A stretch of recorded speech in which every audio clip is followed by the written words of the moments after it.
तो अब तक हमने कई होमोलॉगस सीरीज़ को कवर कर लिया है। तो आज के वीडियो लेक्चर में हम हेलो एल्केन्स को पढ़ने वाले हैं। मेरा नाम हृदेश है, आप देख रहे हैं मेरा यूट्यूब चैनल योर क्लासरूम। तो चलिए शुरू करते हैं आज का video lecture. Halo alkane. Halo alkane में हमारे पास ये दो टर्म दिखाई दे रही हैं।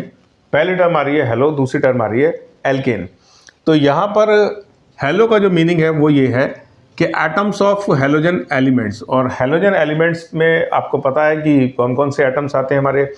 क्लोरीन हो गया, फ्लोरीन हो गया, आयोडीन हो गया या ब्रोमीन, इस तरीके के एलिमेंट्स हमारे हेलोजन एलिमेंट्स कहलाते हैं। और वो हेलोजन एलिमेंट्स के जो एटम्स हैं हमारे किसके संग जुड़े होंगे?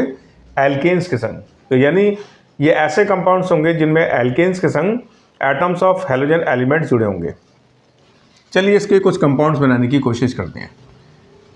तो सबसे पहले हम मीथेन ले लेते हैं और मीथेन में भी इसका बॉन्ड स्ट्रक्चर बना लेते हैं।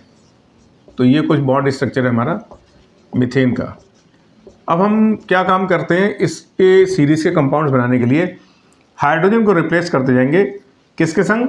एटम्स ऑफ हेलोजन एलिमेंट्स के साथ। तो सबसे पहले सपोज कर लेते हैं इस हाइड्रोजन को हमने क्लोरीन से रिप्लेस कर दिया, तब इसका नाम क्या लगेगा हमारे पास? Chloro methane.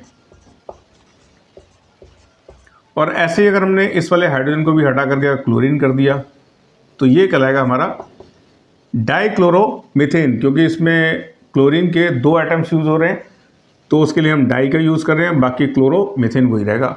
इसी तरीके से इस वाले हाइड्रोजन को भी रिप्लेस कर देते हैं हम क्लोरीन के संग, तब ये कहलाएगा हमारा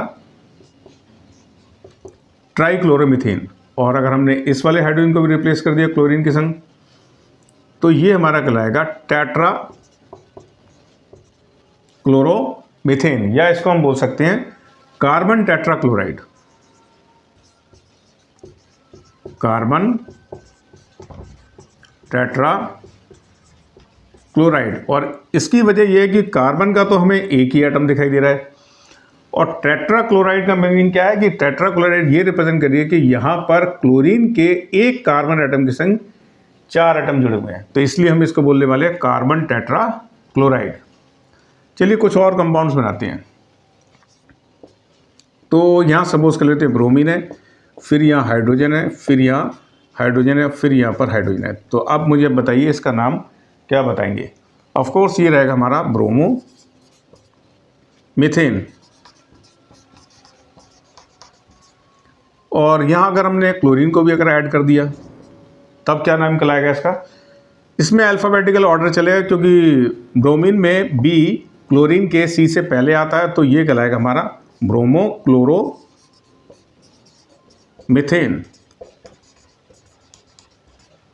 और अगर हमने यहाँ फ्लोरीन को भी अगर ऐड कर दिया तब बताइए इसका नाम क्या बताओगे आप?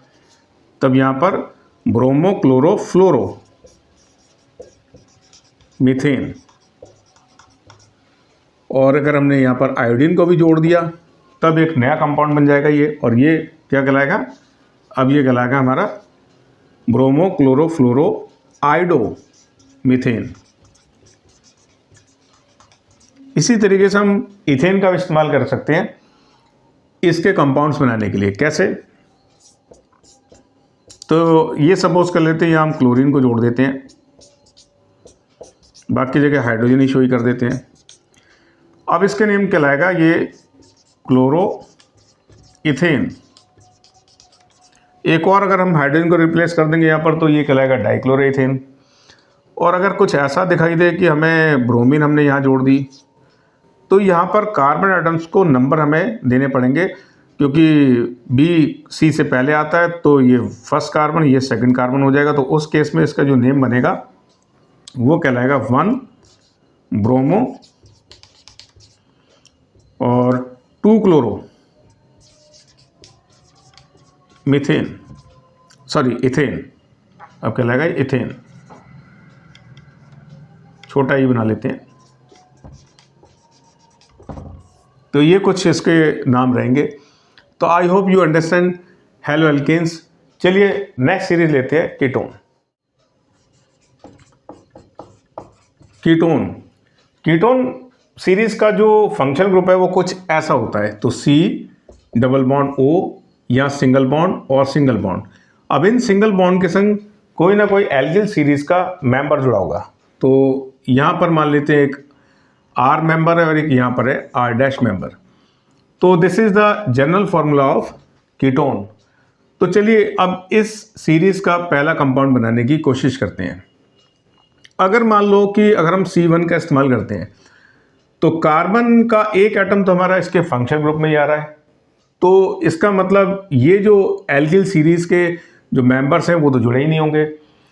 तो इसका मतलब हम इस सीरीज़ के कंपाउंड को C1 से स्टार्ट नहीं कर सकते। ऐसे इसी सीरीज़ के कंपाउंड को हम C2 से भी स्टार्ट नहीं कर सकते, क्योंकि यहाँ पर भी यही दिक्कत है कि यहाँ पर चलो अगर आपने एक कार्बन का एटम इसके यहाँ पर लगा दिया, एक कार्बन यहाँ पर लगा दिया, तो ये जो बॉन्ड रहेगा ये फ्री रह जाएगा, क्योंकि यहाँ पर भी कोई ना कोई हमारे पास क्या होना चाहिए, एल्किल सीरीज़ का कोई मेंबर होना चाहिए। तो यही वजह है कि कीटोन सीरीज़ में जो सबसे पहला कंपाउंड एग्जिस्ट करेगा वो 3 कार्बन एटम वाला ही होगा। तो चलिए उसको बनाने की कोशिश करते हैं। तो यहाँ पर हमने एक मिथाइल ग्रुप जोड़ दिया, एक मिथाइल ग्रुप यहाँ जोड़ दिया, सिंगल बॉन्ड इसको जोड़ दिया इसके फंक्शनल ग्रुप के साथ। ठीक है, तो ये हमारा बना सबसे पहला कंपाउंड इस कीटोन सीरीज़ का। तो इसका जो पुराना नेम है वो एसीटोन है, एसीटोन। आप इसको क्लास 9 में ही पढ़ चुके हो। और एसीटोन का जो बॉइलिंग पॉइंट आपने पढ़ा था वहाँ 56 सेल्सियस पढ़ा था।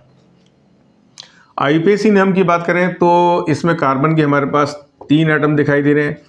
तो प्रोपेन में से हम ई को रिप्लेस कर देंगे, तो ये हमारा प्रोपेन हो गया। और किससे रिप्लेस कर देंगे? ओन वर्ड से, तो ये कहलाएगा हमारा प्रोपेनोन। ऐसे ही इसी सीरीज का दूसरा कंपाउंड क्या रह सकता है, यानी अगला कंपाउंड में हमें कार्बन के 4 एटम्स दिखाई देंगे। तो यहाँ पर हम एल्किल ग्रुप के इस मिथाइल को जोड़ लेते हैं और यहाँ पर जोड़ लेते हैं इस इथाइल मेंबर को एल्किल ग्रुप की सीरीज़ के। Single bond C double bond O। अब देख सकते हो इसमें कार्बन के 4 एटम है, 1 2 और 2 4। तो ये कहलाएगा हमारा ब्यूटेन। में से हम किसको रिप्लेस करने वाले हैं? ई वर्ड को रिप्लेस कर देंगे किसके साथ? ओन वर्ड के साथ। तो ये कहलाएगा हमारा ब्यूटेनोन। नेक्स्ट कंपाउंड क्या रहेगा हमारे पास, यानी C2H5, फिर C2H5, सिंगल बॉन्ड, फिर C डबल बॉन्ड O। तो ये हमारा कहलाएगा, अब 5 हो गए तो पेंटेनोन। इसी तरीके से अगला इसी सीरीज़ का कंपाउंड हमारा कहलाएगा हेक्सोनोन, फिर हेप्टोनोन, फिर ऑक्टेनोन। इसी तरीके से सीरीज़ आगे बढ़ती रहेगी जैसे जैसे इनके मॉलिक्यूलर मास बढ़ेंगे। मैं यहाँ आपको ये सजेशन देना चाहूँगा कि आप जो मैंने आज जो सीरीज़ कवर करी है हेलो एल्केन मैंने आपको बताया, इसके अलावा मैंने इस कीटोन सीरीज़ को कवर किया है। इन कंपाउंड्स के इलेक्ट्रॉनिक डॉट स्ट्रक्चर बनाने की कोशिश करना, उससे आपको एटम्स का अरेंजमेंट ज़्यादा बेहतर तरीके से समझ में आएगा। तो please share this video and like this video and subscribe my channel. Thank you, take care.